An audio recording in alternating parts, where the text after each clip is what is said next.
toda esta serie de evoluciones tecnológicas que han cambiado completamente la sociedad tienen una cosa en común que no tiene la actual, que es que desarrollábamos herramientas que no superaban en inteligencia a su creador. ¿Cuál es la diferencia con respecto a Internet, por ejemplo? Que estos sistemas inteligentes, en muchos casos, tienen mayor inteligencia que un ser humano en según qué área, y es bastante probable que de aquí a X años exista un sistema inteligente general que sea más inteligente que cualquier ser humano que ha existido nunca. Hay revoluciones que son lentas y progresivas y hay evoluciones que son rápidas y drásticas. No digo que vaya a pasar de la noche a la mañana, pero sí que es cierto que muchos puestos de trabajo se tienen que reinventar y se tienen que adaptar a las vacantes que dejan en este sentido la inteligencia artificial.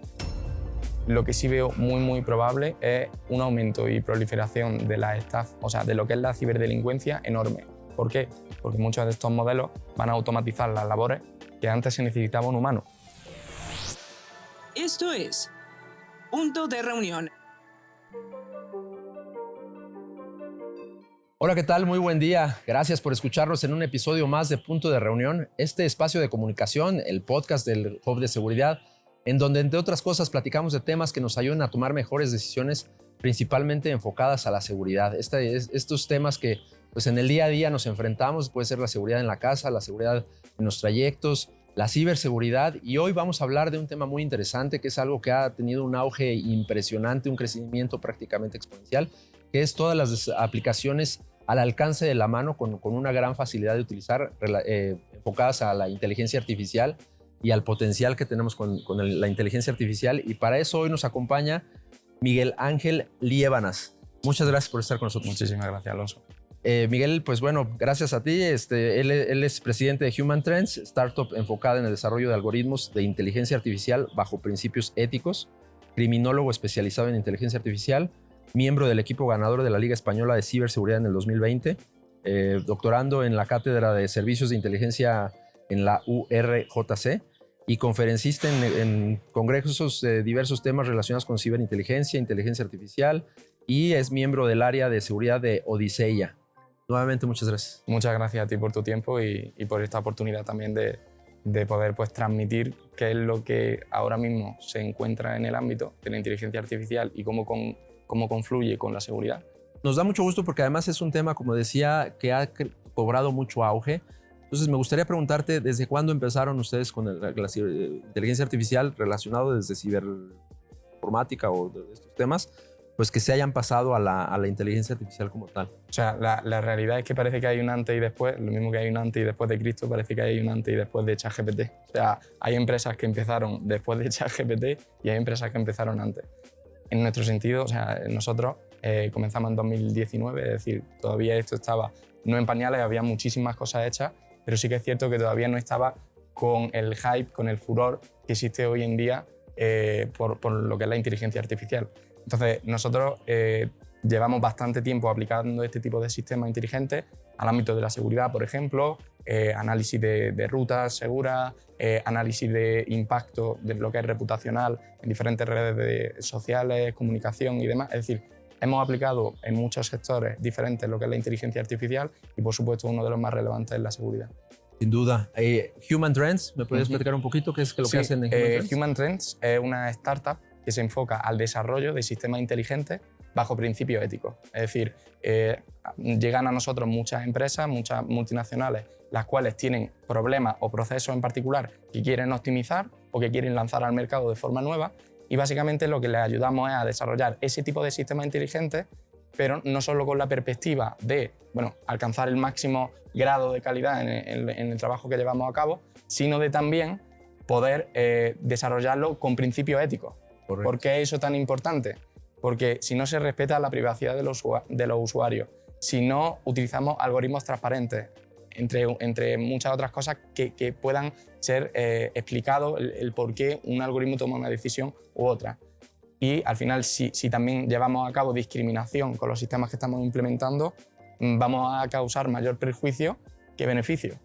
Entonces, en definitiva, desarrollamos sistemas inteligentes y soluciones basándonos en el conocimiento experto que tenemos en la materia y bajo esos principios éticos, que por ejemplo, para el caso de un banco, para el caso de una aseguradora, el algoritmo que básicamente predice cuál es la póliza que te van a generar, ese sistema debe de tener unos principios éticos que debe ¿Qué tan respetar. preciso se vuelve, ¿no? En principio podríamos pensar que sí, podríamos pensar que tiene todos los elementos para que con base a esa inteligencia artificial lo puedan definir, pero también al principio va a haber un poco de curva de aprendizaje. Exactamente, o sea, ya de hecho se han cometido muchos errores. O sea, te puedo comentar varios casos, pues por ejemplo, el sistema de contratación de Amazon, que tenía un sesgo racial. Ese es simplemente un pequeño ejemplo. En España ahora también están saliendo diferentes noticias en el que se estaban utilizando sistemas inteligentes de clasificación con temas de salud de empleados públicos y también pues, parece ser que tenían algún tipo de sesgo. Es decir, ya se están dando ese tipo de problemáticas. Lo que sí es cierto es que probablemente en un futuro, si no somos conscientes del potencial que tienen esos sistemas, se van a dar cada vez más. Entonces es muy importante no solo destacar el potencial que tienen los sistemas inteligentes, sino la necesidad de desarrollarlo de manera ética. Y bueno, de eso podríamos hablar todo lo que el podcast sobre la parte ética. Sí, y aquí nos enfrentamos a una aplicación tecnológica o una tecnología diferente que no habíamos visto antes y que pasa un poquito como el fenómeno del Internet. El Internet tiene poco menos de 25 años siendo como lo conocemos, desde un navegador amigable, ambiente Windows, en fin. Y hoy en día podemos pensar que no, aunque creemos que Internet está al alcance de todos, aún en México, por ejemplo, tenemos un índice de por ahí del 70-80% de habitantes con acceso a Internet. Entonces, no es tan democrático como pensamos y ya pasaron 20 y tantos años. Entonces, con ese contexto, ¿cómo estamos con la inteligencia artificial y hacia dónde vamos? ¿Va a ser realmente democrático al alcance de todos? Ahí déjame que haga una pequeña diferenciación con respecto a otros avances tecnológicos anteriores. La agricultura, por ejemplo, fue un antes y después para la humanidad. Correcto. La revolución industrial, por supuesto, es decir, toda esta serie de evoluciones tecnológicas que han cambiado completamente la sociedad tienen una cosa en común que no tiene la actual, es que desarrollábamos herramientas que no tenían, o sea, que no superaban en inteligencia a su creador, ¿de acuerdo? Entonces, ¿cuál es la diferencia con respecto a Internet, por ejemplo?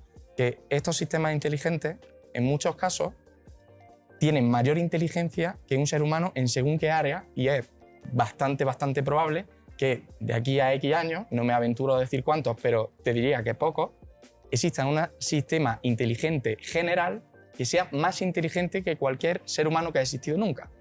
Y en ese sentido la agricultura no nos iba a rebasar, la máquina de vapor no nos iba a rebasar. Eso es. Y hoy estamos ante esa tesitura. Sí.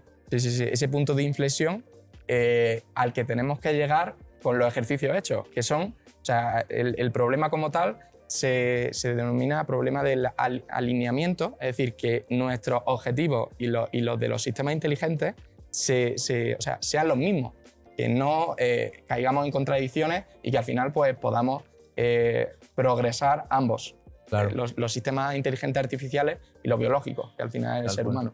Y luego, con respecto a la pregunta en sí, la que me ha hecho de hasta qué punto se va a democratizar, nuestro objetivo de hecho en Human Trends es ver cómo podemos democratizarla. Pero sí que es cierto que los sistemas inteligentes requieren de un entrenamiento brutal para poder desarrollarlo.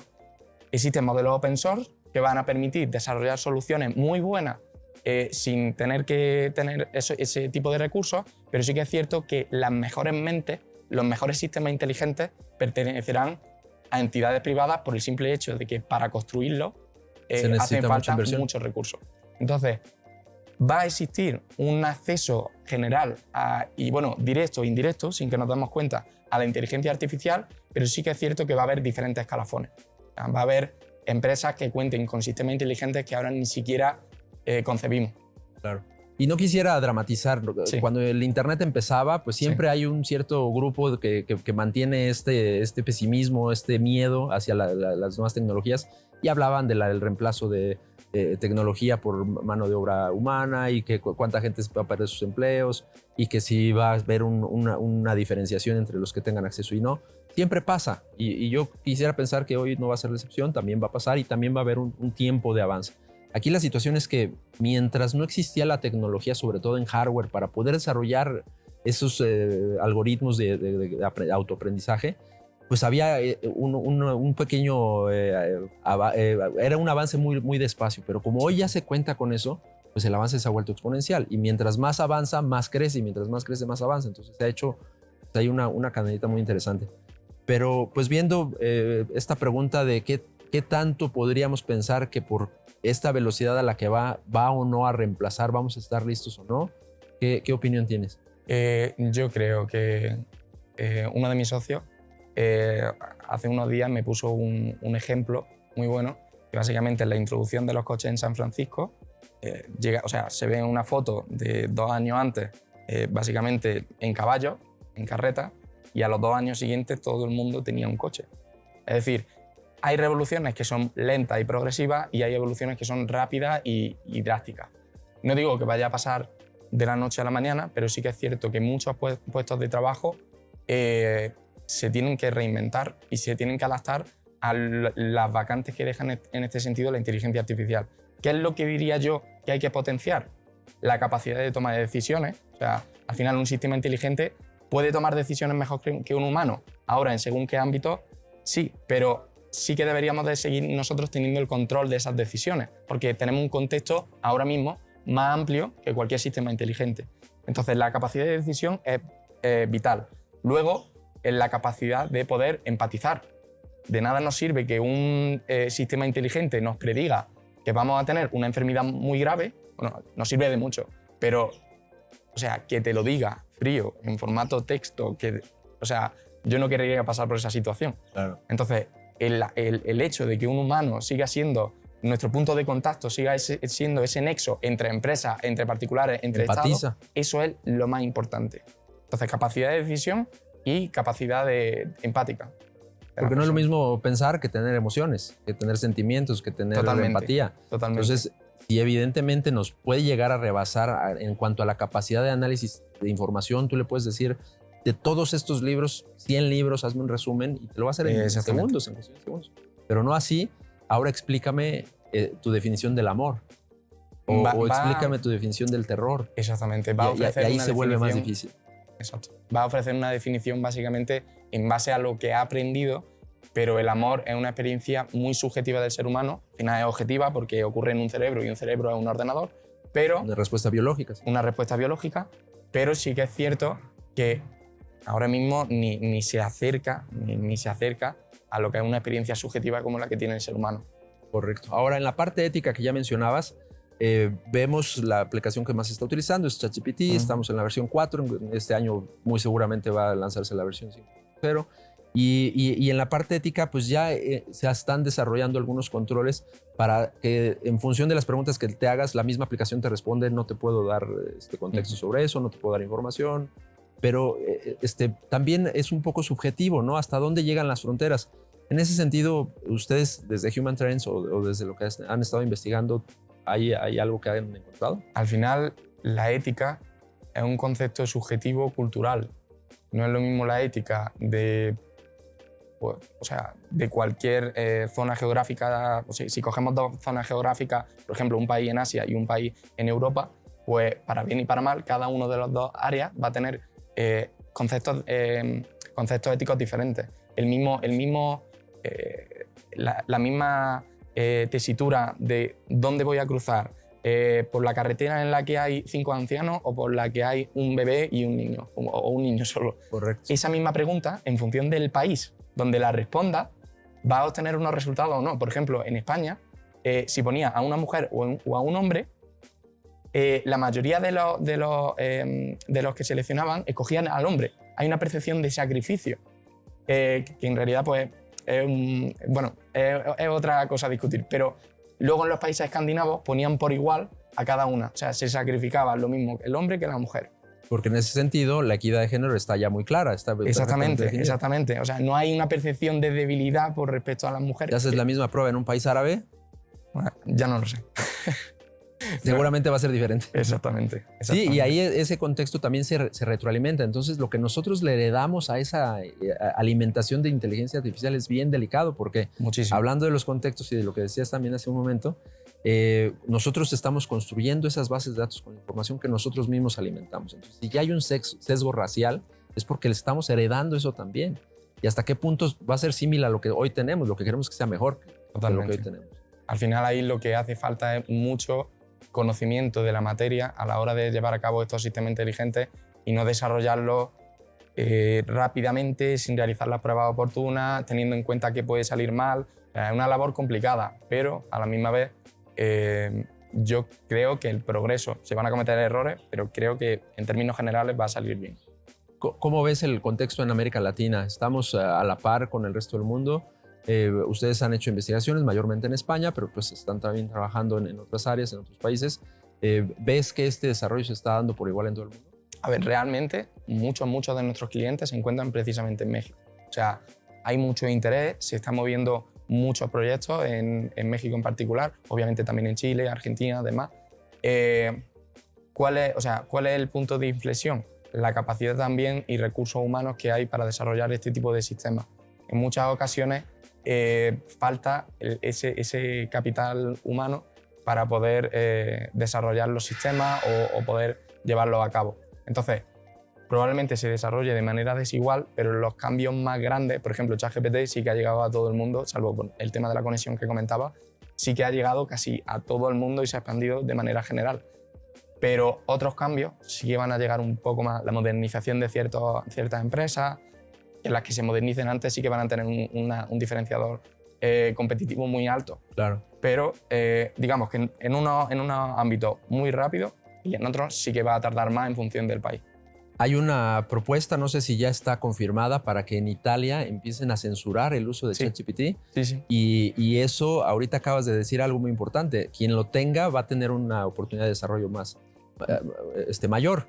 Y si por decisión gubernamental lo bloquean, entonces, ¿qué va a pasar ahí? Bueno, con respecto a ese tema en particular, es un brindis al sol, que se dice en España. Es decir, no sirve para nada. Para nada. Porque quien realmente quiere acceder a ChatGPT coge una VPN y se conecta desde otro país. Quiero decir, es más una llamada de atención sobre... o sea, hace falta regulación, hace falta pararnos a pensar cuáles son las implicaciones de todos estos sistemas.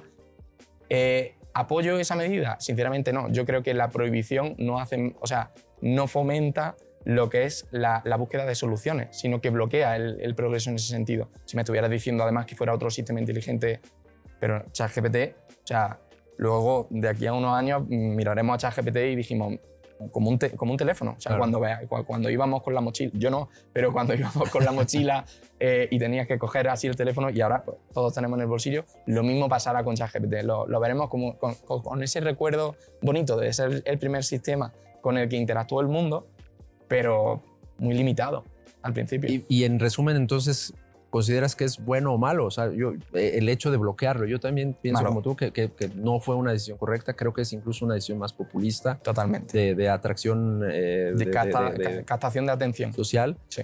Y ahora en países como China están desarrollando sus propias aplicaciones porque también ellos son muy celosos. Sabemos que no utilizan Google, sabemos que no utilizan redes sociales, que tienen sus propias redes sociales, tienen WeChat, que es una aplicación que hace todo. Bueno, la implementación de inteligencia artificial ahí lo han tomado con mucha seriedad también. Por supuesto. O sea, hablamos del país que más datos puede tener sobre su población. Entonces, en ese sentido... El Big Brother es en serio ahí. Exactamente. Entonces, tienen capacidad de hacer cosas geniales. Estoy seguro que con los datos que tienen pueden hacer cosas fantásticas, pero si también tienen en consideración los aspectos éticos que tienen el desarrollo de esos sistemas. Es decir, si quieren hacerlo bien, tienen todos los medios para hacer algo fantástico. Lo único que tienen que tener en consideración los aspectos éticos. Claro. También mencionabas hace un momento la falta de personal capacitado. Hay poca gente que sepa del tema.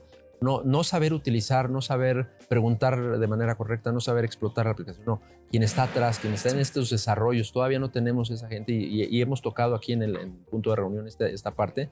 Entonces, ¿cómo hacer para que la gente se motive más, se capacite más? Sabemos que tampoco es fácil el entendimiento de los lenguajes de programación, de cómo se utilizan estas aplicaciones. ¿Cómo podríamos invitar a que más gente se involucre? Es algo te diría casi de pasión. Es decir, es un tema que o te llama o no te llama. No es lo mismo interactuar con ChatGPT, que al final pues, es algo que casi pues, la mayoría de veces te lo pasas bien y en fin, es algo pues, ahora está la profesión de prompt engineering, que básicamente pues, está gastando mucha atención, pero yo no le veo mucho futuro en particular. Pero bueno, digamos que están esas profesiones un poco más populistas. Las otras, las técnicas, las de matemática dura, no son bonitas al principio. O sea, es como todo en la vida. Quien algo quiere, algo le cuesta. Entonces, precisamente por ese salto de esfuerzo que hay que llevar a cabo, es por lo que no encontramos profesionales, que sí que lo hay, ¿eh? Hay mucha gente preparada, pero claro, hay una demanda bestial. Entonces, de ahí la carencia. Y por último, algunas recomendaciones que nos dieras, porque hablábamos también que el crimen organizado está a la vanguardia, casi siempre está un pasito adelante del resto de los que nos estamos enfrentando a situaciones. Entonces, pues siempre insistimos aquí, educar para concientizar, es algo que estamos muy atentos a invitar a la gente a que se prepare. Pues alguna recomendación final que nos quisieras hacer para que la gente sepa enfrentar estas nuevas tecnologías de la mejor manera. Las generaciones salientes, los que tenemos más de 40 años, ya empezamos a entrar a eso con duda, con desconfianza, pero vemos a las generaciones más jóvenes que va a ser parte de su vida. Los sistemas educativos se van a modificar. La manera de aprender, la manera de convivir, la manera de interaccionar, vas a tener a un clon tuyo en tu teléfono y vas a hablar contigo en tu teléfono. Y esas cosas locas que no vemos cómo van a ser y que seguramente van a ser muy diferentes a lo que hoy podemos imaginar. Pero en conclusión, ¿qué recomendaciones positivas nos podrías dar? Pues te diría, con respecto a lo que es seguridad y crimen organizado, es decir, cuáles son los riesgos y cómo se podrían paliar, lo que sí veo muy probable es un aumento y proliferación de la o sea, de lo que es la ciberdelincuencia enorme. ¿Por qué? Porque muchos de estos modelos van a automatizar las labores que antes se necesitaba un humano. Ya, o sea, Meta ha sacado una inteligencia artificial que ya negocia mejor que los propios seres humanos en un juego online. En un juego online, pero, ojo, o sea, no se diferencia mucho de lo que podría ser una interacción. Entonces, ¿qué capacidad persuasiva tiene? ¿Qué capacidad de interacción con un humano tiene para adaptarse a lo que quiere escuchar? Es decir, vamos a ver cómo se generan nuevos sistemas inteligentes enfocados solo en realizar estafas, solo por poner un ejemplo.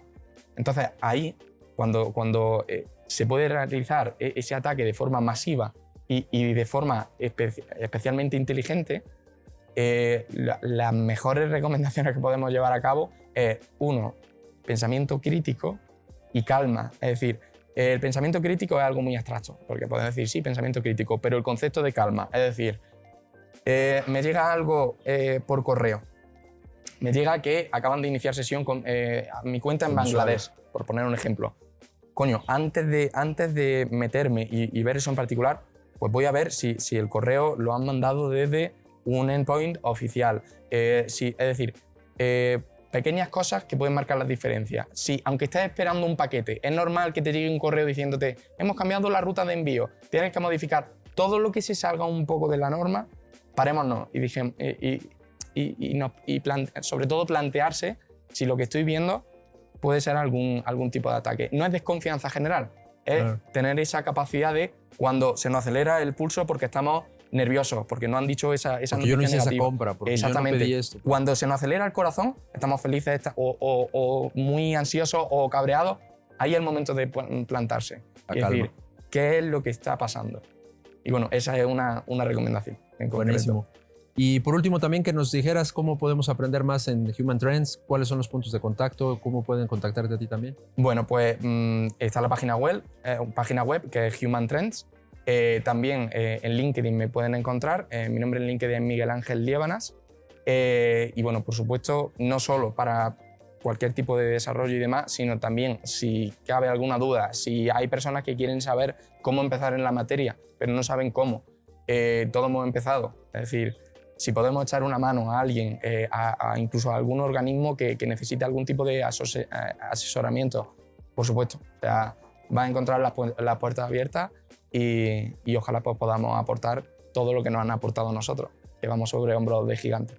Pues enhorabuena, felicidades por este proyecto, que siga creciendo, que siga atendiendo y facilitando información y soluciones a empresas y personas. Gracias por esta entrevista. Muchas gracias, Alonso. Muchas gracias. Y a todo nuestro auditorio, a todos nuestros seguidores, a los guardavidas, Muchas gracias también en el marco de la Expo Safety aquí en Ciudad de México, transmitiendo y grabando desde el Centro Banamex en Ciudad de México. A todos muchas gracias, los esperamos muy pronto.